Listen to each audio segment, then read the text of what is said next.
প্রথম আমি গাজর, আলু, পেঁয়াজ কুচি নিয়ে নিলাম। তারপর তেল দিয়ে দিলাম। তেলের উপর পেঁয়াজগুলো দিয়ে দিলাম, গাজর মটরগুলো দিয়ে দিলাম। তারপর একটু নাড়াচাড়া করে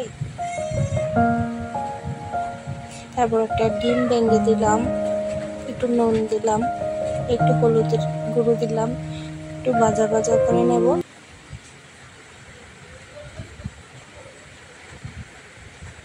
তোমরাও বাড়িতে ট্রাই করতে পারো। তারপর চাউমিনগুলি দিয়ে দিলাম। তারপর একটু নাড়াচাড়া করে একটু চিনি দিলাম, সামান্য একটু, তোমরা চাইলেও দিতে পারো। একটু সস দিয়ে দিলাম, একটু নাড়াচাড়া করে ফাইনালি আমার চাউমিন হয়ে গেল। একটু বাদাম ছিটিয়ে দিলাম। শেষ। তোমরাও বাড়িতে এরকমভাবে করে খেও।